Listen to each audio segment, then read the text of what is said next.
So, previously on the Golden Quill, I reviewed our page 1 splash page, inked and digitized, and I talked enough about that last time. Very good hook.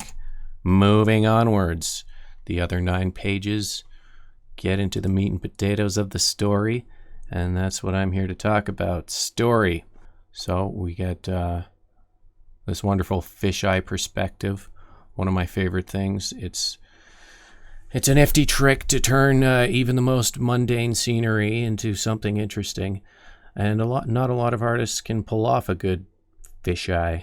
Definitely returning to normalcy for the action beats, but it also kind of sells the tone here. That he's waking up, he's a little groggy. The fisheye kind of gives us that sense of snap back to reality. Got to orientate myself. He's disorientated. in the waking up, he falls with his face right onto the floor there, which from jump cutting from ancient history to modern day, that kind of gives us a immersive transition. Like he's stumbling to figure out where he is on current day. The reader kind of is as well. And by page 3, well, we're on the same page as our main character, as it were. And this is where we get his name and his age and kind of the crucial character details. This ponytail is kind of what's gonna navigate these sketches for us. It's gonna tell us, okay, Jack, when you see that, despite how roughly sketched, we can identify him immediately. Using that's teacher's kind of funny. I like him. He's being reprimanded. Yeah, drawing just what you need to get the perspective right. You can fill in the proper details of the arm later. What's important in the rough draft is that his elbow meets the desk, and that the desk looks like it should at that perspective. And now for an establishing shot of the school. Very cool. Nice perspective on this person here, and good use of construction lines. The eyes sit on top of the center. If you just make a circle for where the face goes, right on the middle of that, you put a line going across. You can draw your eyes right on top of that. Put the nose on the one going vertical down the middle, and you will have placed where your face needs to be. A more advanced version of this would flatten out the sides of the head where the temple is and where the ears go. It actually will help you navigate the 3D dimensions of a human skull even more accurately than having 2 center lines, but that's pretty good as is. Now let's get into where my main feedback came into play, because Ray Kuriyama has been, in a lot of back and forth with me before this video, and I sent them some feedback about this page, and we will get a before and after in this very video, showing what was not quite working well enough here in this first draft, at least first to my eyes. He's gone off to knighthood class. That was established in our previous page. The history class that told us about the world puts him to sleep, but knighthood class wakes him right up. He's excited. But that doesn't mean he's good at it. What's this we see? Duel 1, he's ready. He's gung-ho. He thinks he's going to win. Jump cut to him losing. And then immediately we get Duel 10. You lose. Flat on his back. He's so disgraced he even has to apologize to his sword. I don't even get a chance to take him seriously for a beat. Like the pose and the I'm ready to fight is not enough to sell that for me, and so the instant loss doesn't really hit me. The punchline of the joke isn't landing like it would if we could even see him duel a little bit. Maybe he can see his opportunity, or maybe he can flourish his sword around really well, but it's hollow. There's nothing to back up his confidence. And so, if the author wants me to, feel sorry for his underdogness, his try-hardiness, and to laugh at him in this moment, it would do him much better to let me take him seriously for a second. Which, as you can see, I said a lot of stuff. Ray Kuriyama does.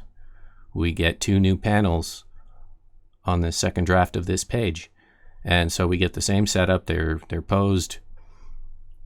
He's talking like he's ready for a fight, and there is opportunity, but he's not quite fast enough. His opponent gets the better of him, and he loses. And so we go, okay, that's how that duel went. And 10 out of 10 went something like what we saw above. That immerses me more into his plight. And now, when he apologizes to his sword, I do kind of find that more of the punchline, rather than the jump cut to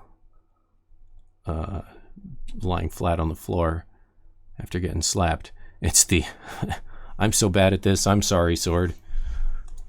Very cool. So, success on that front. Then we get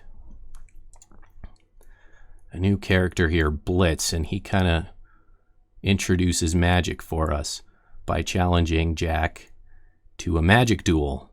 This pisses Jack off. What did I just say? Is there a double entendre? No, I'm innocent. So he's mad. He will never use magic again, he says with a furrowed brow. Okay, so students as young as 14 can whip out magic hands, but Jack isn't having it. And he brandishes his sword with gritted teeth. He's so pissed off by the proposition. And along comes Erica. She kind of walks in on this scene saying, hey, do I need to remind you magic's not allowed? So it's like magic happens, not that shocking, but not allowed, bad boy slap on the hand type of deal. And this is where like my fattest paragraph of feedback came in here.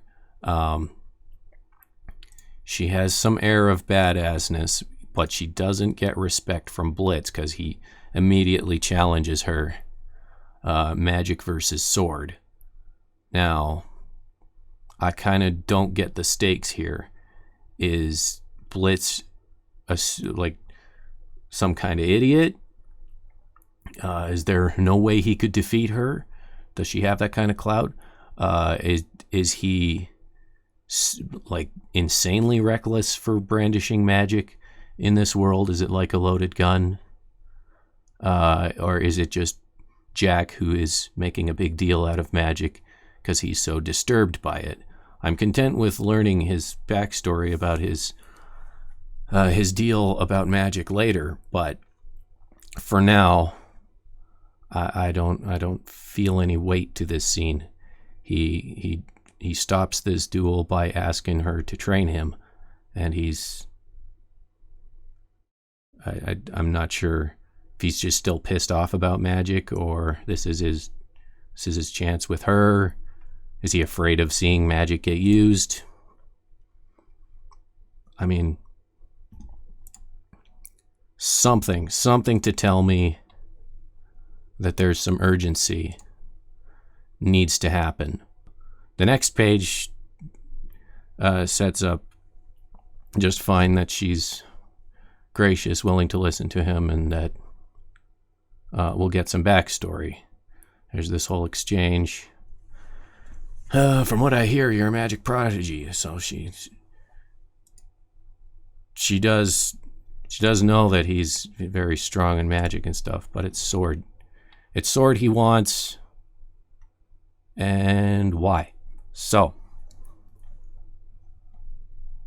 with all my massive feedback there, we get some changes. And the page, so this was page what, 5? 6. Yes, 6 was kind of the big one. With the rage and the gritted teeth, he nearly boils over with his magic. Trembling hand that he has to hold back. I think of Ashitaka from Princess Mononoke in a good way. I mean this in a good way. This was what, like, when his tentacle demon hand was wriggling to do some violence, and his other hand literally just pushes it back down again. Similar thing happening here, and that's exactly the right idea. And instead, he answers his magical opponent with a sword. Very much in line with what we know about Jack so far. And so, before, where Erica kind of just showed up, almost like teleporting, and starts talking and reprimanding them, we get a much stronger entrance. So, Blitz, and we get way more in just these 2 panels. We really get Blitz's deal. He's so arrogant and in love with his magic, or something. He does not give a shit about Jack. He wants to just blast him with magic, rules or no rules. We don't even know about the rules at this point, the way this redraft has gone. But from the look in his eyes, like, he's got some malice here. And Erica just steps in, blocking magic with sword, which says everything. Without words, the answer to Jack's dilemma has just been given to us. He doesn't want to use magic, but he's about to get slapped by it. He sucks with the sword, but here comes someone who is so good with sword, they can block magic. We know that he needs what she's got. And so his request to ask her to train him is an obvious next step. We're going to anticipate that on the next page. And this does everything for us, and it's a nice action pose. Swords coming right at us. Shut up, phone! That's enough for this video. And I'm very impressed with Rei Koriyama for making these changes. Okay, I gotta do this in 45 seconds, or the video won't work. Shit's getting inked. That's this coin. See? Get it? Get it? Okay, good. I have to do my Waldo. And I still gotta do the exercise. Angry snake parents. All right. 20 seconds to go. How can we do this? You, not you, not you. Not that snake, not that snake. That's the tickly, kinky guy. It's not you, it's not you. Hey, oh, wait. They're at the top. It's ease. We found it in less than 45 seconds. Woo! Like, follow, subscribe, ring bell. Would you like to see what a finished comic of mine might look like? Right now on Indiegogo, I have released a short and sweet 8-pager called Worm Food.